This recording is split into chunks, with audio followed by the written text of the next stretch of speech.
to give you some real life examples of how meal prep works. You make a fabulous pork tenderloin. It holds very, very nicely. You have a magic elixir like marinated onions. And here I have our chimichurri, our olive chimichurri, and I've added a little mayo to it to make it a mayo chimichurri. And this is the idea of meal prep. It's protein, it's magic elixirs, it's washed and prepped vegetables ready to go, sauces like my creamy chive dressing, so that you can simply meal prep and make this delicious lunch and people can't believe how great it is, and it takes like 10 minutes. So we didn't plan this. I just came to my refrigerator to give you some ideas. Meal prep. I always meal prep some juices, so I have them and can enjoy them during the week. My sizzling everyday roast chicken breast. Make it, slice it, and then rather than that horrible store-bought chicken, you have this, and it just couldn't be lovelier. Creamy chive dressing. So great.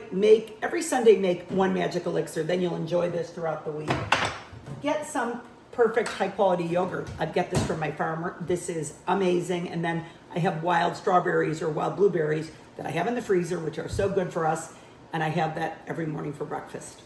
Chicken salad is my favorite. Roy always cracks up that like chicken salad and cottage cheese and yogurt, or some of my food groups, like it just could not make me happier than it does. We make bone broth here in the kitchen, and there is nothing better in your freezer than having bone broth. It is so great for your gut, and this is the kind that is a real chicken. Oh, it's delicious. And homemade chicken stock.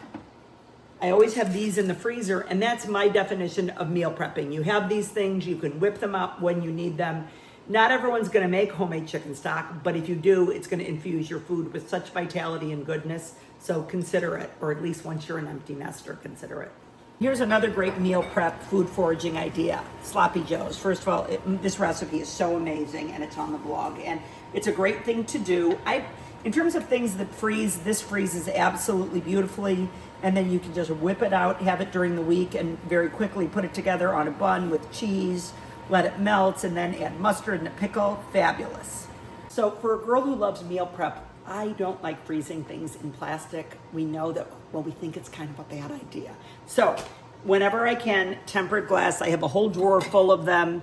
This is so great. So whether I'm doing chicken stock, whether I'm doing bone broth, whether I'm doing Sloppy Joe, and here are the things to remember when you're putting it in the jar so they don't crack.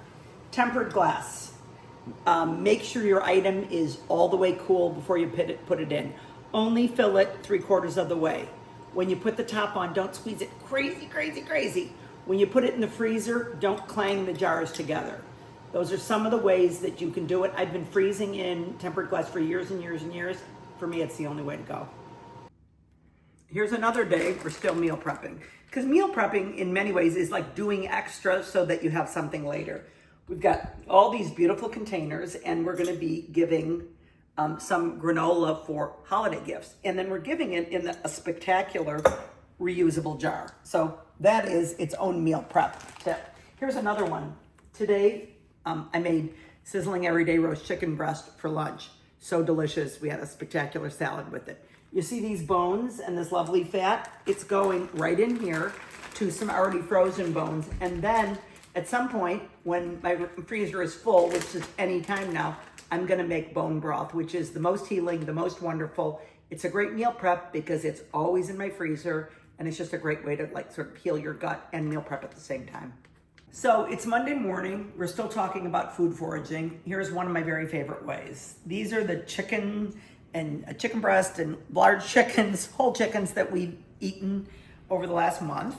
Clearly not a vegan.